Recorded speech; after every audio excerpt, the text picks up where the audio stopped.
ideas we may have about spirituality as something we have to do and have. So sometimes some minds will come and they just want to hear a message that gives them permission not to do what they don't want to do anyway. Yeah? And this is a beautiful message like that. Because really, who the hell wants to do anything? And in fact, there is nothing to do, and yet there'll be a lot of doing, let's say. But the point is, it's never been you that did anything. Yeah? The you, it's like truly, when you were a baby, we didn't know. They've done this research that you don't have a sense of being a you for the first, I don't know how many months when you're born, when birth occurs. See, we have a language that's used by objects, and it's a subjective language. So when I talk about birth, it's like you were born. Yeah? You get it all the time?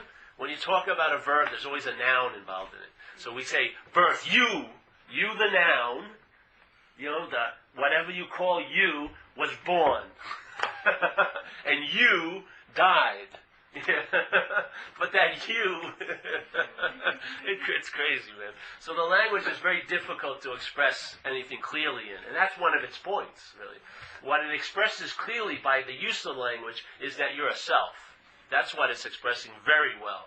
So basically, we're talking ourselves into a trance all day. The talking and the sound of the language in the head is just like a constant, it's like applying a trance all day. Yes? So that what you possibly could be forgets that and takes itself to be something the mind is presenting. Yes? So the mind is presenting me as a body here. And that's all I am, truly. And the best you can do is entertain, I can become a spiritual body, maybe. But the body will still be supreme. Still be supreme. So there's no way that the body can become spiritual. Yeah? It's material. Yes? It's never going to become, you're not going to become a spiritual Paul, in a sense. The idea is that if I'm not the body, what possibly could I be? If I'm not the body, I may possibly be spirit. Yeah? If I'm a no thing, if I'm actually the seeing in life, not the seer or the seen, yes? Because this is the mental interpretation of seeing. Seeing's happening right now, but my mind says I'm seeing you as an object. So I'm the seer and you're the seen, and then its emphasis is on the seer and seen, and the seen gets forgotten.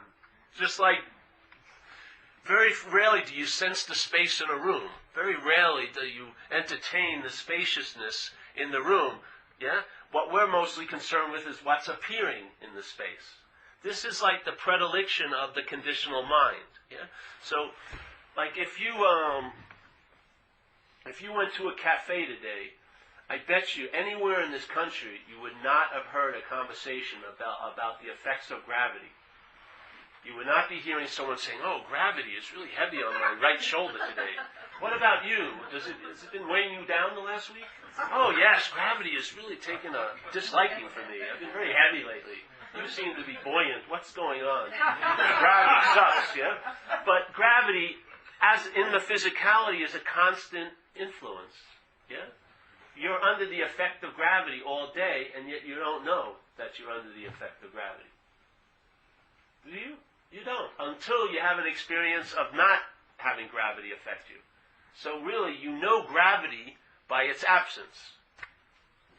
You know what gravity is like when you get a chance to have it absent. That's the same thing with this message. You know the problem by the solution. If you entertain I'm not that, the idea of being a self, then you realize what it feels like to be identified as a self. When you're identified as a self, you can get a sense of what it's like, but you don't get the whole enchilada because the identification is still in place. But if there's an entertaining of the idea I'm not the self, then you can get a true feeling of what it's like to feel like a self. Yeah? Without having it feel like you. Yeah? Because feeling like a self is the feeling that it's you. Yeah? So when something happens, it feels like it's happening to you. That's an addition. Something is happening. Yes? Deeds are being done, events are happening. But Lord Buddha once said, events are happening, deeds are being done, but there's no individual doer thereof. There's no one doing the deeds or the events. That's a story the mind's made up. Yeah? There's just events are happening and deeds are being done. Usually coming from the conditionality of the apparatus. Yeah? You think you're choosing something. Have you ever heard of something called candida? You ever hear of that? It's like a parasite in the intestines. It's now people are realizing it's causing a lot of dis-ease here.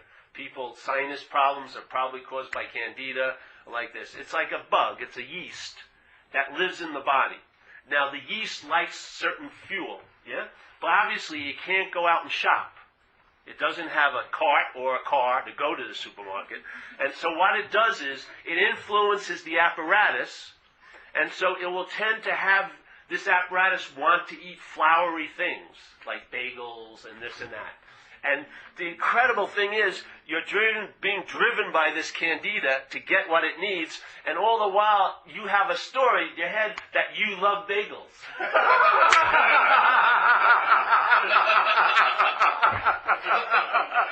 And then you have thousands of opinions about, I shouldn't love bagels. They're not good for me. It has nothing to do with you. It's something in you that's causing an influence, yes? So that you get motivated to get what it needs, which is its fuel. That's the same thing with alcoholism. Yeah? They had just had a test. I don't know if this is valid or not, but someone shared it with me. They took a particle of crystal methadone, and they took a cell, a human cell, a brain cell, I think, and they put them in a certain dish, and the brain cell moved towards the crystal meth. You know what you're up against as the body to try to overcome the power of addiction?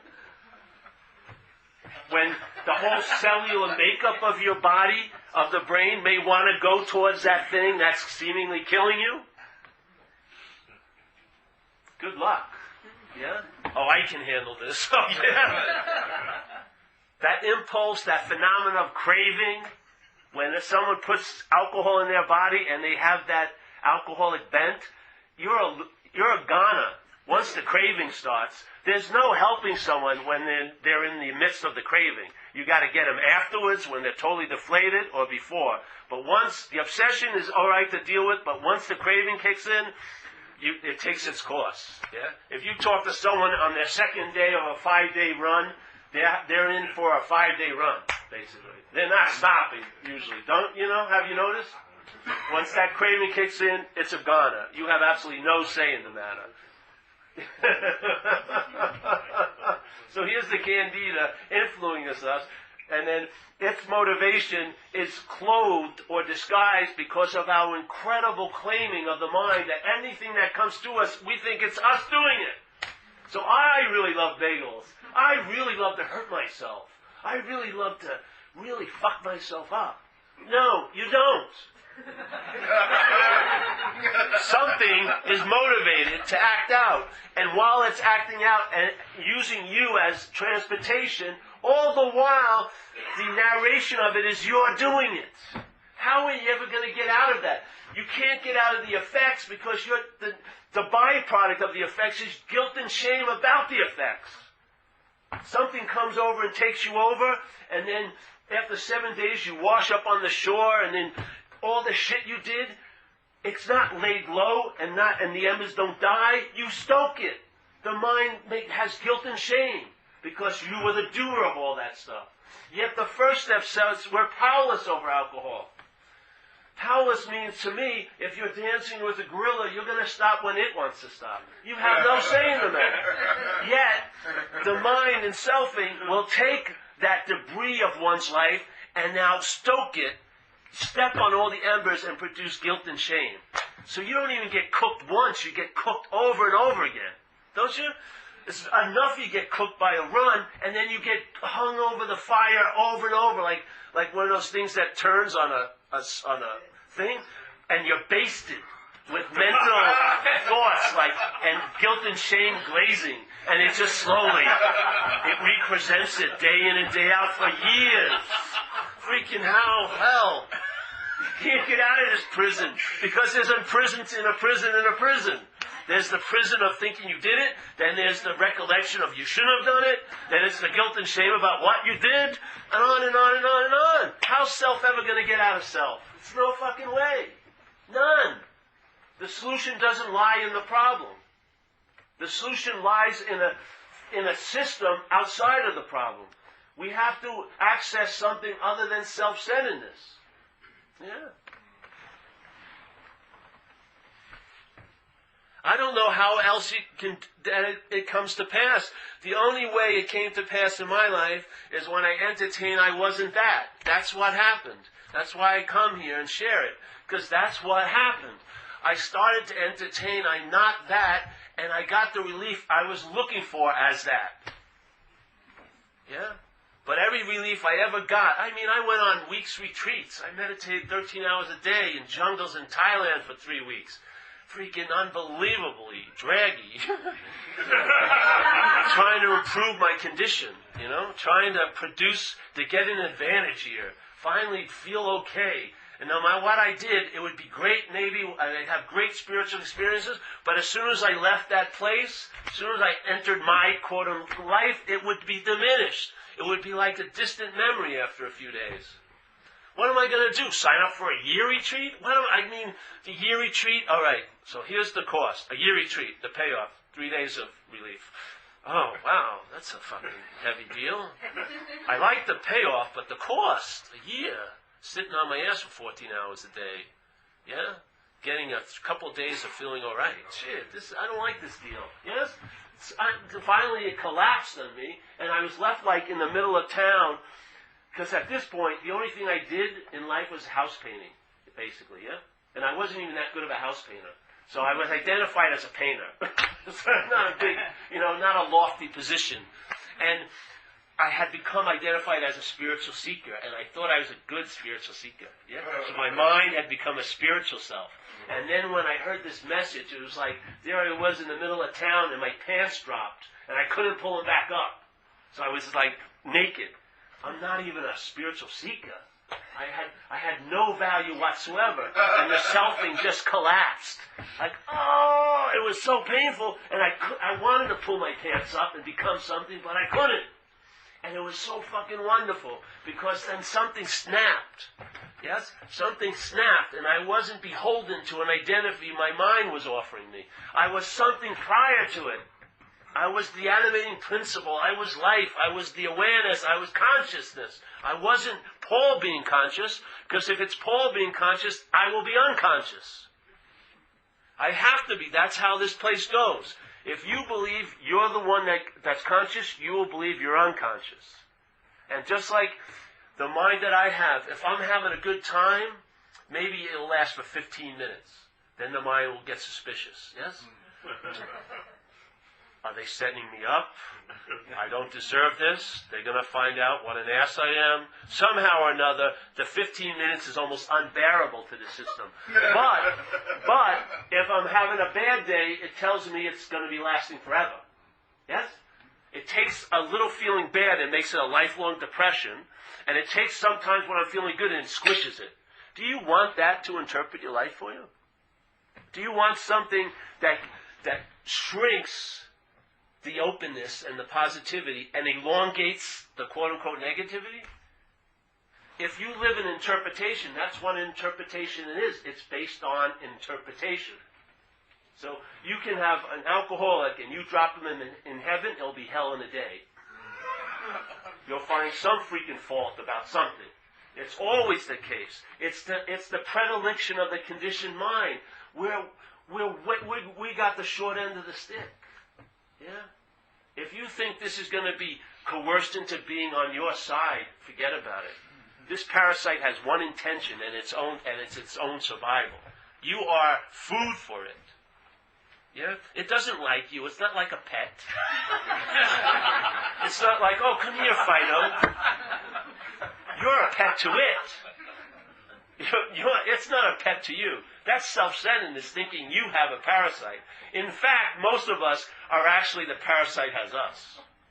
Yes? If you look at our lives, I would actually have to come to the point that the parasite actually has us. We don't have a parasite. The parasite basically has us lock and stock and barrel. before and after sobriety. So this is about how can I become free from something that I take to be me. It's impossible if you take it to be you. The mind just doesn't work that way. If it believes it's that, it can't entertain being free of it. Maybe its idea of being free of it is dying, so maybe it will kill itself, yes? Either quickly or slowly, but it can't entertain being free of it because it's identified as it, yeah? The system cannot entertain being free of the system. It's like selfing. If it's a product of a mental process, it can't leave the mental process. Yeah? It doesn't exist anywhere other than the mental process. Self cannot leave self and be self. There is no appearance of self other than the mental process. Animals, when they look at you, don't look at you like you think of yourself to be. They don't. Yeah? Let's say, here you are, you look at yourself, and there's thousands of clouds of ideas and thoughts and everything like this. A cat looks at you, and food maybe pops up in its head. Food, yes? Or, I want to be rubbed. You know? Basically, all it sees is your functionality. But you take yourself to be this grand someone. This idea, fluffs and fluffs of conceptual clouds going off on the head. Whenever, like a tree doesn't see, oh, there's Jim. The tree, I don't think the tree goes, oh, there's Jim. I like Jim. Jim's a special type of guy. No, there's no fucking recognition of self but other than you. They may see you as an object, because that's what we are, but they don't see you as the subject. We're the only ones who take ourselves to be a self. Man,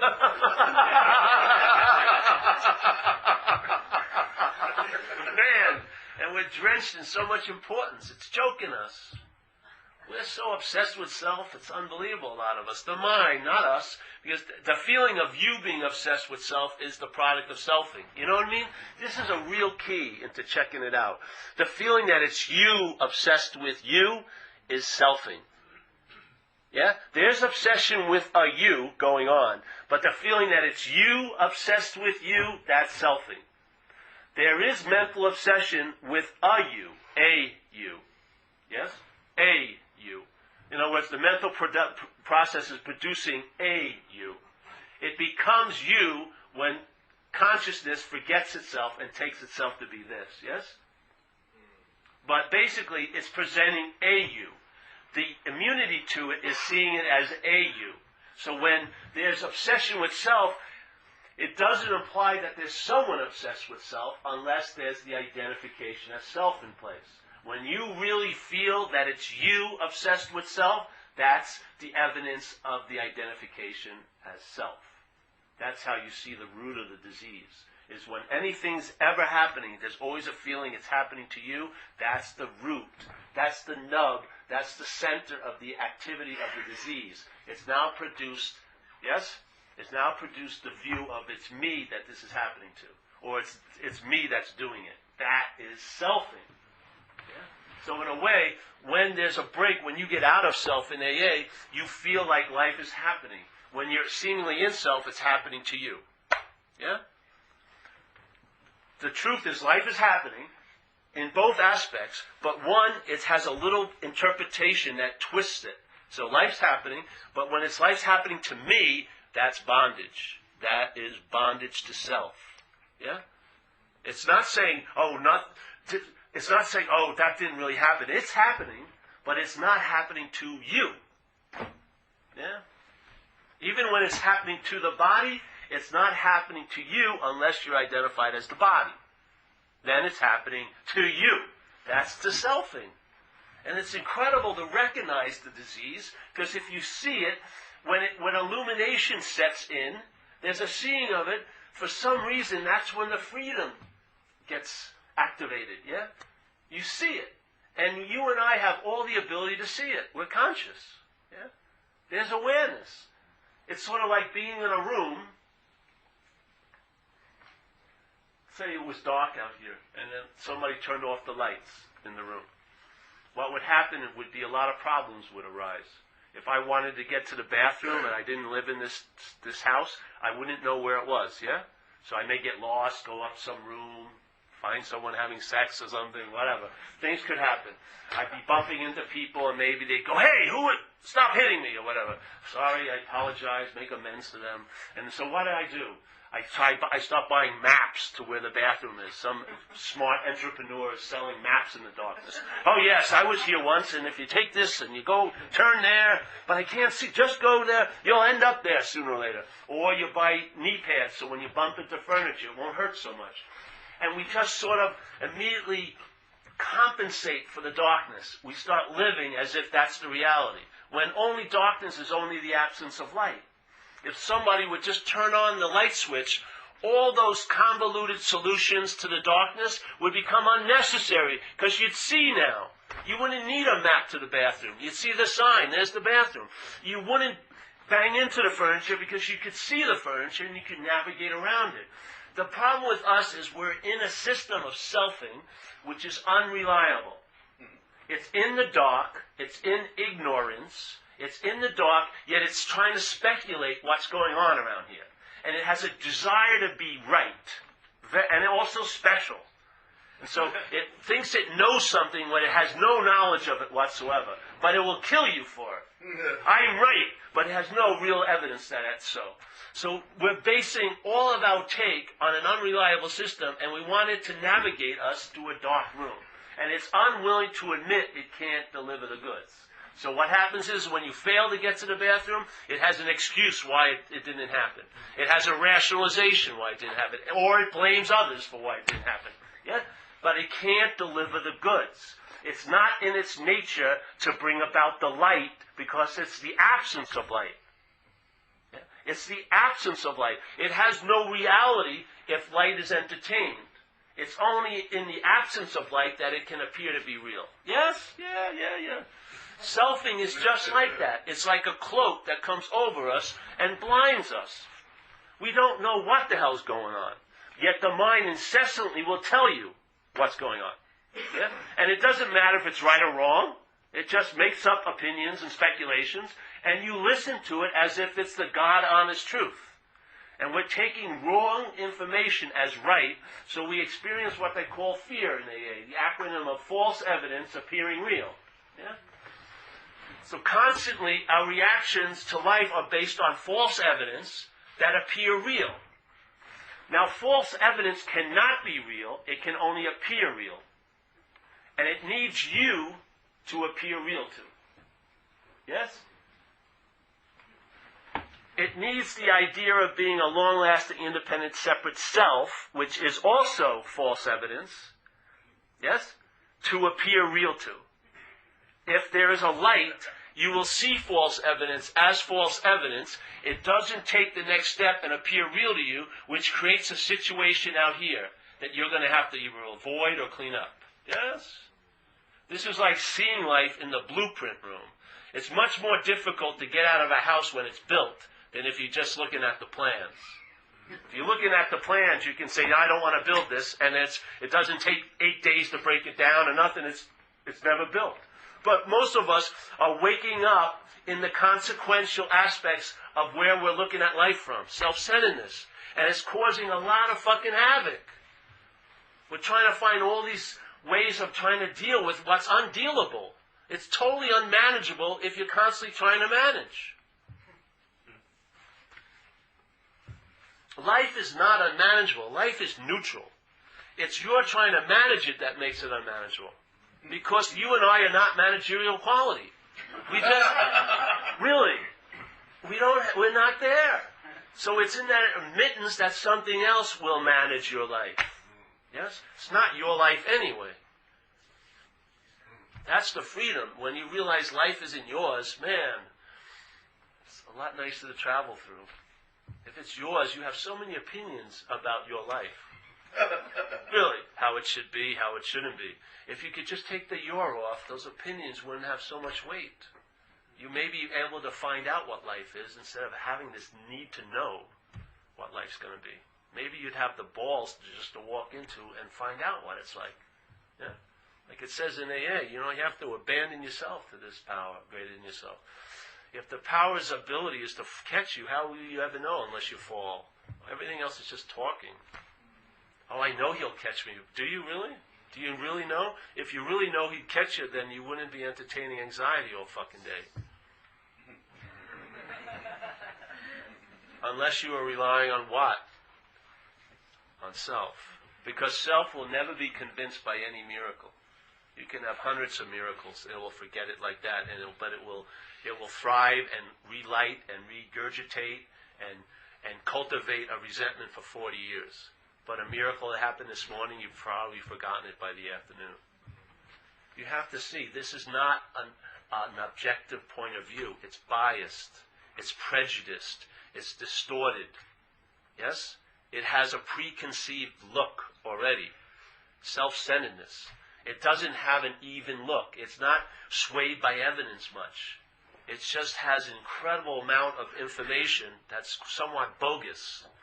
And it keeps applying the same solutions to the problems, which produces more problems.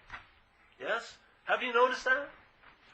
Have you noticed, like, if someone goes, oh, I'm having a really difficult time, I think I'm going to go home and think about it. I will do almost anything for that not to happen. I'll even go out with them to a movie. I do not want anyone to go home and think about anything. Because as soon as they go home and think about it, it spawns 8 more problems. You can't apply the problem to the problem. You're not going to think yourself out of thinking. It's recognizing the failed nature of the system. And you know what? When it does, and somehow your access and your constant taking in that information gets sort of startled or stops for a second, immediately you're open to another source of information. It's not like you're just fluttering around. You're immediately connected in a way to another source of information. It doesn't take any time. Yes? It's just a real admittance to your innermost self, or a surrender, and then suddenly the mind that was so sure and fixed like this moves and opens up to another possibility. Just like for me.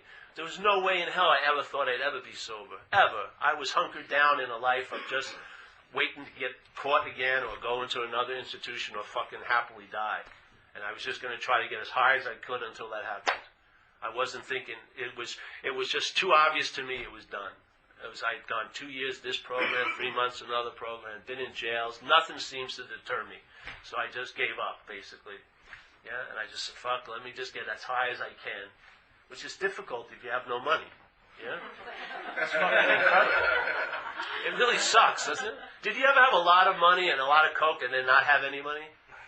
It was such a drag to do like half of a quarter of coke after you had like ounces of it. Fuck, it was the most irritating thing. It was such exquisite suffering. I was just dying. Fucking unbelievable hells the mind can make. Yeah? Isn't it? This thing can produce some hells that are unbelievable. Really fucking unbelievable. So, this idea of accessing something greater than yourself, it sounds great, yes? But the system that we're relying on, the self-centeredness, like I said a lot of times already, it has a fail-safe mechanism. So when there is a reliance on something greater than self, you may be doing it as a self. If you're doing it as a self, it's going to minimize the effect of that solution. It's sort of like going to be like a trumpet with a muffler in it, yeah? It's going to distort the notes. So yeah, maybe you won't be in jail as much. Maybe you'll go to college. Maybe you'll be able to not act out at the next picnic, which are great levels of success if you were uncivilized before. But real freedom, no way. No fucking way. It's all going to be conditional. And it's going to be the one that decides if you're free or not that day. It's going to look at the papers and see if you did enough or didn't do enough, and then it's going to pass judgment, and you're going to live out its sentence. It's like you're in slavery. You really are. You're in slavery. But if I'm not that, I can entertain being truly free of it. Free of it, yeah? That accountant up there that's adding up all the numbers, did you do enough to feel valuable today? You didn't do enough? Oh, you're not good. No, you must suffer the viewpoint of not being good. Okay, all right, let's see. What did you do today? Let me count up. Oh, that didn't reach the quota. But I thought it was just doing nice to one person. No, I've changed the bar, Oh, really? Jeez, I can't have a win with this thing. It's constantly changing the rules and, all right, 50 hoops. Hey, I jumped through 50 hoops like a good dog. No, there's another hoop jumped through. Oh, shit. You're never going to be let off the leash. It's slavery to have to get relief for self. It's insatiable. Just how much, when you used to do drugs, when was it enough? When was it fucking enough? I could never reach that point. It was enough for 3 minutes. And then you'd do a shot of Coke and think you'd want to enjoy the heaven of being totally loaded, maybe have some sex or anything. And then 4 minutes later, you had to have another shot of Coke. It was unbelievable. There was no real enjoyment of it. It was just the ritual. Just getting relief, getting relief, getting relief. It's never satisfied. You think that you're going to hit a point where, oh, that's all, Paul. You're off the hook. I'm satisfied. You're a free-range addict now. Just go have fun. No accounting, no judgment, no sentences, no probation. You're free. You've committed all my wishes. You've fulfilled them all. I am satisfied. You've done 8 pounds of Coke and it's worked. You're finally okay. No, I never reached that point. Never. I never reached it. It was always sending me back out. You got to get more. Got to go back out more. More. So basically your life is a form of slavery. Yeah? You're enslaved. This is about real freedom. And I know mind can entertain freedom. It has a difficult time entertaining freedom as a self. Because when it entertains freedom as a self, the freedom is conditional based on the self's rules. Yeah? But if you're not the idea of being a self, freedom is something unbelievably available. But if it's attempted to be claimed as a self, it will become conditional again. And then the selfing will play God with freedom. And it will tell you if you've done enough or you didn't do enough and how close you are. You know that old game when you were a kid? They'd hide something in the yard and then they'd send you out to look for it, and one person would be going, you're getting closer, you're getting warmer, and then if you were a little far away, oh, you're getting colder again. So that's what it's like. The mind with God is, you're getting warmer. Oh, you're really far away. Oh, and then yet you never find it. You know what I mean? You're just let out in the yard, which is like a prison yard, looking for freedom in the midst of a prison. The looking for freedom is the activity of being in prison. You're thinking, no, I'm looking for freedom. No, that's the activity of being in prison. What? I thought I was looking for freedom. That's the advertising. The advertising while you're in prison is that you're looking for freedom. But in fact, you're in prison. You see? It tells you one thing, but the exact opposite is basically the fact. Oh, yes. And it's a mobile prison. It's erected wherever you are. And you're the jailer, the warden, and everything. You're the bunkmate, you're everything. And the only way out is to realize you've never been in it. You've never been a self, nor will you ever be a self. It's a mental activity that your intention and interest can get involved with, and when it does, sufficiently, you become identified as a noun. You take yourself to be a solid, independent, separate entity. That's the prison of self. The prison of self is the mind being identified as one. To me, yeah? The freedom is right where you think the prison is. It doesn't have the ability to imprison you unless you believe it. It just doesn't have it. Yeah? How can you have immunity to other people's thoughts but not your own? Do you think you have a special breed of thoughts? No. They're all thoughts popping out of the same popcorn maker. But the difference is the my. The thought of being the one who's having the thoughts is the bonding agent, not the thoughts. Only a thought that you give a lot of meaning to is the only thought that has an ability to bond you. So if I have a thought of a woman, it's fine. If I have a thought of a woman who I think is my fairy princess, it has a huge impact. Both of them are thoughts of women. But one, my mind's given a meaning that woman's going to save me, and the other one I don't really care that much about. So one binds me unbelievably, my mind fixates on it, obsesses over it. The other one, the thought comes and goes. What's the difference? It's the my. It's the being believing I'm the thinker, or this thought's about me. That's the bonding agent, yes? If you can see it, you can be free from it. You're already free, but you can be free from it. That's good. An activity here is called free from it. You are inherently free already, but you can have the activity of being free from it. Yeah? Freedom can be a verb in your life, which is free from it. And you can travel as that. Yeah? So, what's happening actually here? I'm lost again. Come back. Today's Saturday. This is the first one, the second one. Is there a third one? Third talk? No. Monday. Oh, Monday. Oh, good. Third one. Any questions today?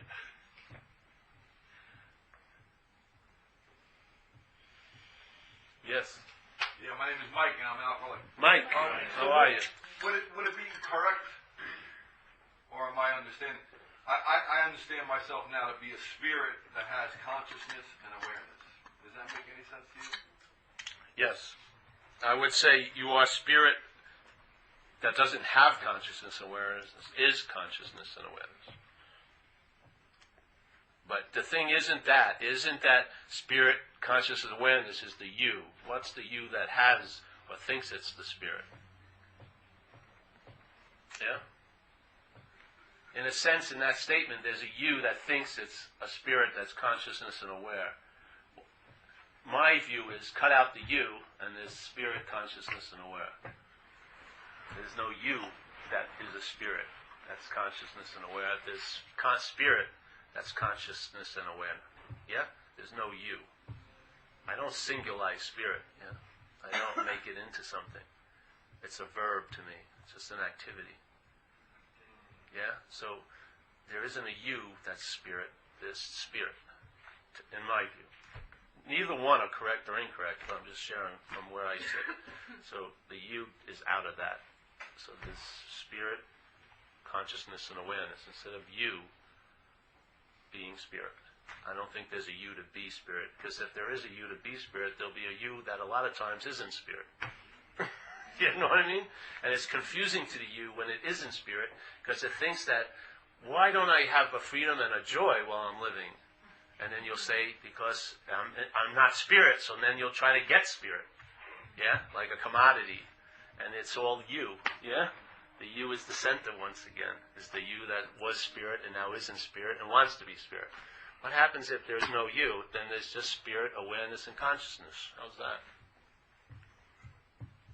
It doesn't become a commodity. It doesn't become some application. It doesn't become something I do or don't do. It's just a fact.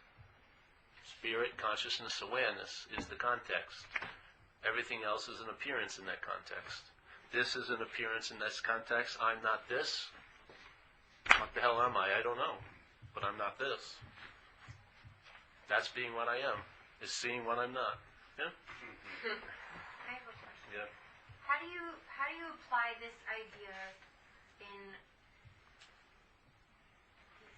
not so much in your self-acceptance, but in acceptance of others and trying to feel enough in somebody else's perspective, in somebody else's ideal? How do you apply that to disconnect it? You don't. That's the good news. Well, everything becomes a byproduct of your entertaining that. Yeah? You'll see what happens. You'll find out what it starts to do. You'll see that the view from selfing is infesting every aspect of your life. When that starts shaking up, you'll find out what it looks like without that being the dominant color. I can't give you any rote answer because it's not a form. It doesn't happen like a form. It's more fluid. I don't know how it's going to look for you, but it'll definitely look a little different for sure. Yeah? Yeah. This is the way it is. I can't tell you how it works because I don't know. All I know is by entertaining something, I start knowing it by its fruits. In other words, the byproducts of entertaining that have littered my life, in a sense, littered this life. And by seeing what they look like, I get an intimation of that, which, the amount of traveling lighter that's been brought about by that being entertained tends to cause an intimation of the unbelievable immensity of whatever I'm in contact as. Yeah. I can't give it a name. I don't know what it is, but I can basically have an intimation of it by its fruit in my life. I've entertained it. And truth doesn't mean much unless it's applicable. Unless it translates into your life, what's the point of it anyway? Here. I'm talking about here. So, yes? In your connection, are thoughts things Yes. in and of themselves, and are they, if they are things in and of themselves, are they only different thought things in terms of me putting my thoughts in front of it? Yes. Thoughts are things. Concepts are things. They're mental things. Yeah? Here we can see these things, but there's things. Concepts and ideas and thoughts are things. And the my is how mind distributes meaning. Yeah? So things are noticed objects called thoughts, and then mind's conditioning injects those thoughts with meanings. And it looks like the thoughts bring you the meaning, but it's the delivery system comes from where you're sitting, so to speak. Yes? Then it's injected into the thought.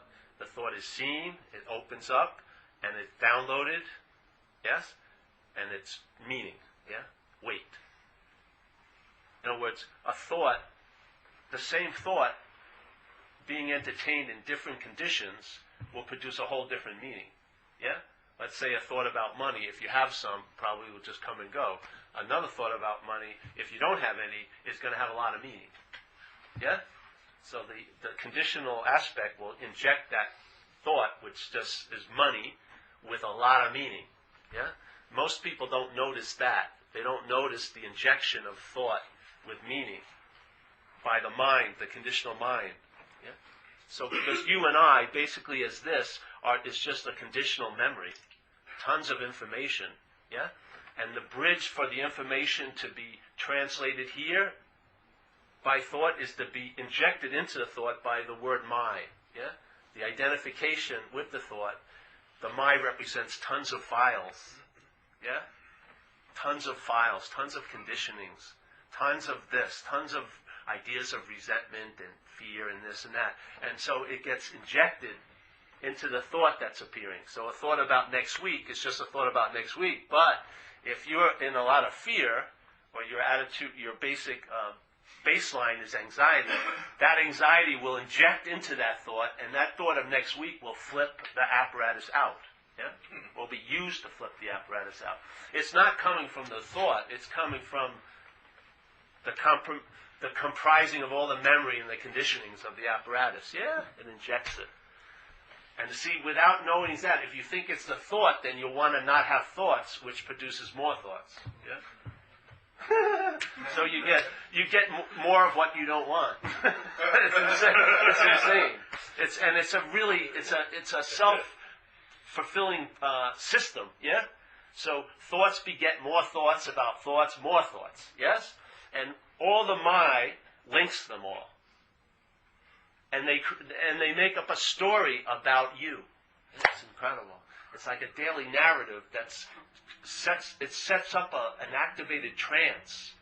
And so you tend to stay unconscious of your real nature. Yeah? Or you're unconscious as your real nature. And you're very hyperconscious of what you think you are. Yeah? As you know, people are very self-conscious. Extremely self-conscious. They're constantly feeling what they think other people are thinking about them. Yeah? And just projecting all over the fucking place. It's amazing, mind-boggling. It's just like one kernel of corn produces 8,000 popcorns. Yeah? It's like better than the fish and loave miracle in the Bible.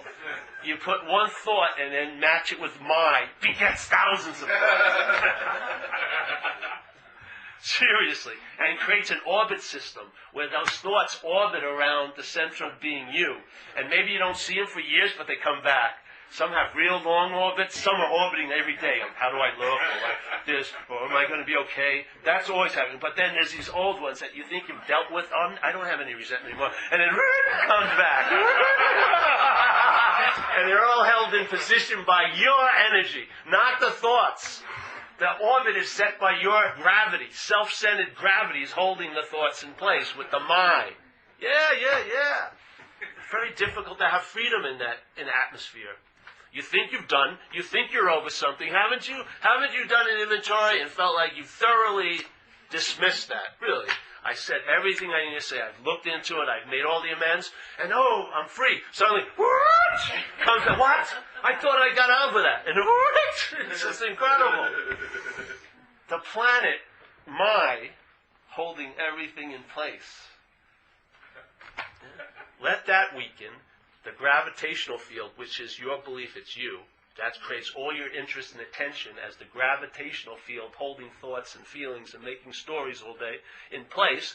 When that is weakened, the interest and attention that's holding everything in place weakens. Everything starts moving in and of its own accord. Actually, it mirrors its true nature, which is it comes and goes. It comes and goes. Yeah. Yes.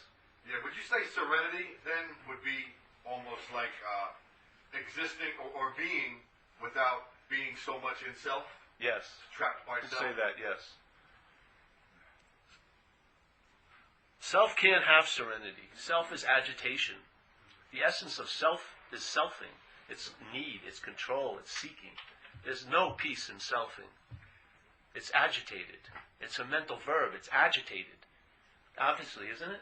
You're always looking, aren't you? Ever since you were born, first was the tit, and now you've been looking ever since. We're constantly seeking for something. Constantly. It's agitated. There's no serenity there. But there's just one small aspect of mind. It's a mental process, a very conditional one. There's a lot more mind available than that. But our interest and attention has gotten caught in this loop because of the twist that it's me or about me. And this me, the mind is giving this idea of the body the biggest meaning it can give. It's called it me, which is bigger than the meaning of God. It's called it me. That holds the interest and attention. Yes? I've seen it. It's almost like a field, like gravity. It's like a field that everything that's seen in life and thought about in life and felt in life pertains to you. Everything that it could be going in all different directions, but this pull of gravity pulls it into you. Yeah? I've had people that are so good at it. You can mention something that could not possibly have anything to do with them, and it takes their mind a half a second to turn it into pretending to them. It's mind. I watched it. It's the force of that information is so far away from their orbit, but it goes by, sucked right into their orbit. Oh, you mean a deer could be in my yard? You don't have a yard. But I could possibly have a yard. Would a deer come into my possible yard? Oh no, what would I do if a deer came into my... I'd have to get a fence? You don't have a yard. It doesn't matter. Just suck it right back. This system is like a black hole. It takes everything and sucks it into it. Doesn't it? 5 feet, how does it feel? You hope that you're going to run into peace, but can you be peaceful when you do? Probably not. The agitation overrides everything. It's constantly seeking. Control is seeking. It's all seeking. The desire for security is seeking. Constant seeking. Mental security is I know. It wants to I know. You ever worked with anyone in the program, and every time you give them a suggestion, I know. And then you go, well, you're not demonstrating the results, so you don't know. No, I know that I don't know. The mind is unbelievable. It just wants to know. No. When life is more about finding out. It's about finding out. Yeah? Is there any knowing and abandoning yourself to it? That's what it says in our book. Unless you abandon yourself, there's no knowing and abandoning. The meaning of abandoning is you don't know. You're going out without reservation and consideration. Only that, if not that, then the result will be nil. Unless you let go of all your old ideas, the result will be nil. What's the oldest old idea? That you're a you. It's the oldest one. It's the first idea the mental process came up with. Life equates to being you. The feeling of spirit means I'm I'm alive. I'm the one. I'm the one who's seeing. That was the first thought. It's the oldest idea of all. All the other ones are just appearing in the frame of self-centeredness. Every experience we have is in the frame of self-centeredness. If you want the experiences to change, just change the frame.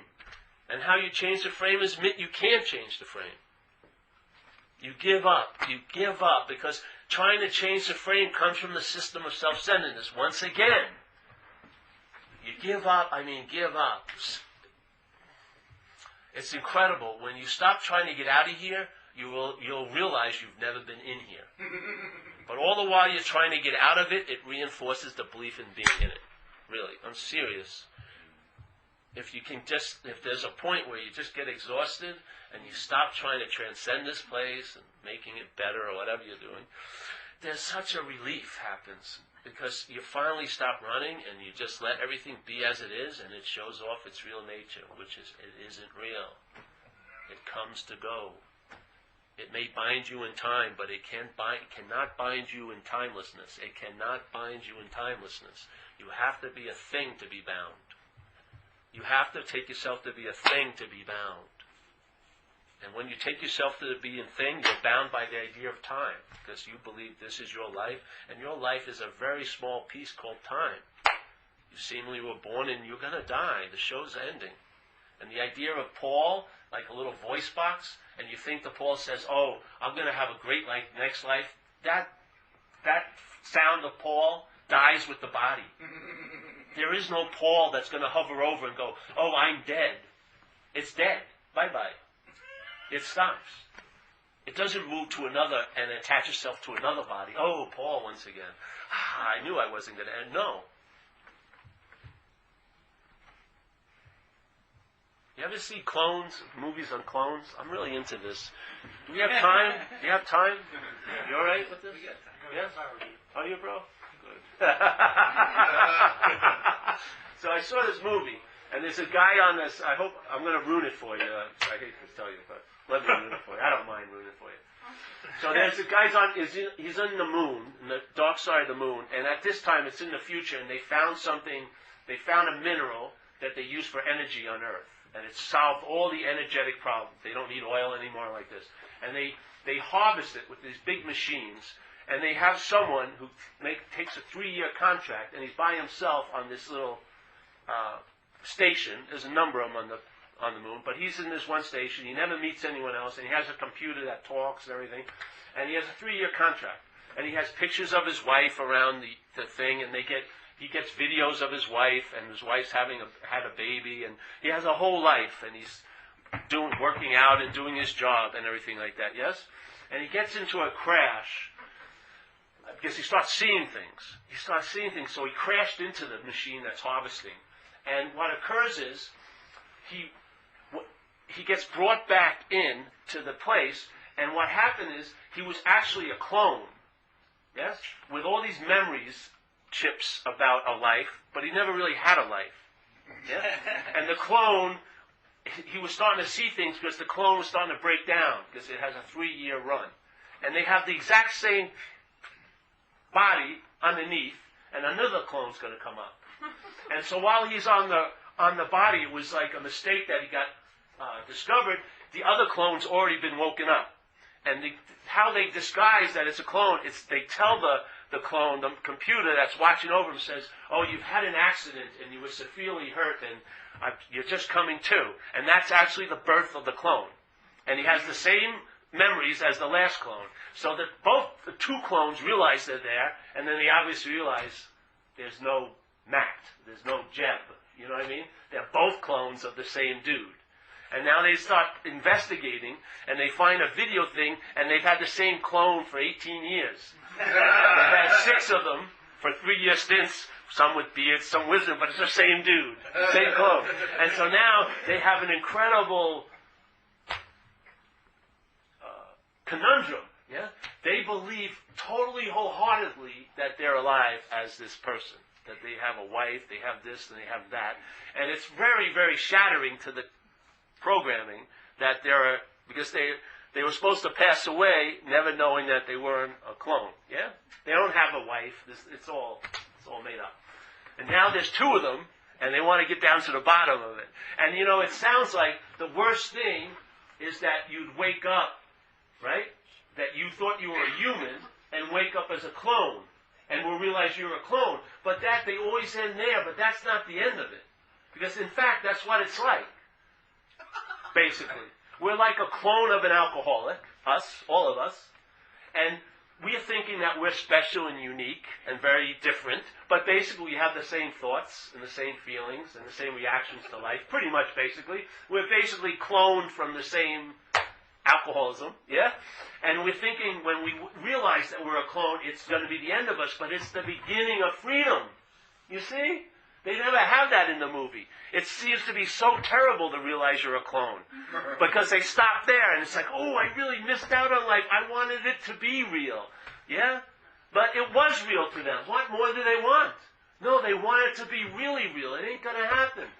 But if you get to, so you admit that you're a clone, and then you realize you're not the clone. Yeah?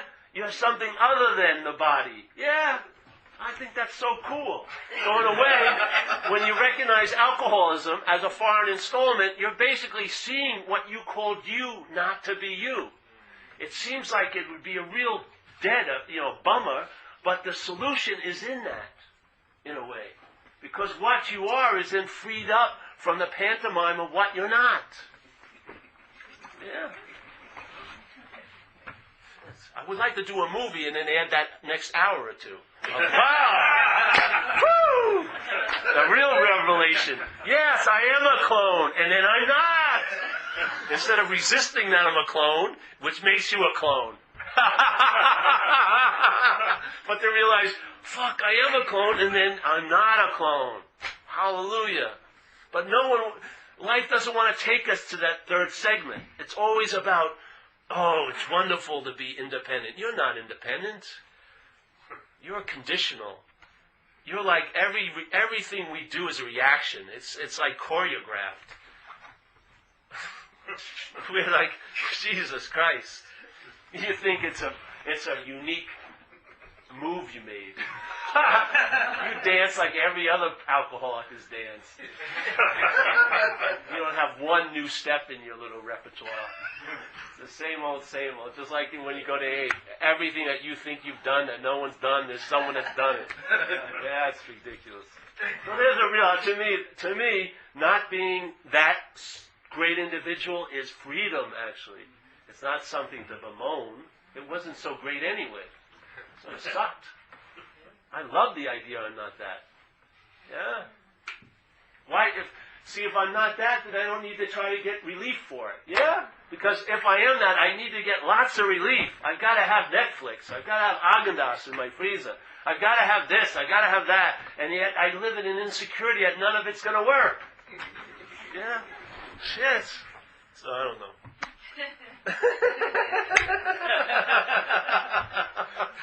If I keep talking, they're going to take me away. Right? I'm losing. I'm going. Yes, that's the beauty of it, yeah? You lose it and you're still here. You'll have so many times when there's an absence of self, but something continues. Yeah? So obviously the absence of self is an appearance on the screen of what's always so. Yeah? Instead of getting caught up in the movie so much, maybe acknowledge the screen that brings you the movie. Yeah, I know. Maybe. It seems to work. So, hey, we'll end, eh? Let's see, what do we have to announce? Shirts? I have shirts. I sell shirts. I have potions that can cure selfing.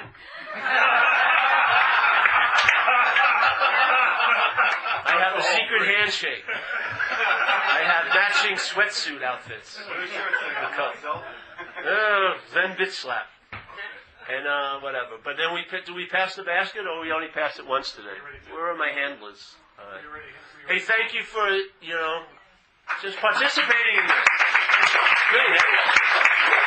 And hopefully I can see you Monday. And don't you enjoy the space of this, Ed? Doesn't it feel like, isn't there a relief in the air? I hope so. I sense it. Yeah, isn't it nice? Just entertaining a possibility. Isn't it just enlivens one, doesn't it? After most of the possibilities we entertain tend to deaden one, but this possibility enlivens one. Yeah? Yeah, I love it. I love it, what it can do for an atmosphere in a room. It's such a juicy message. So thank you very much for participating in it. Yeah. And Paul will be back here Monday at 7:30 p.m. See, Paul will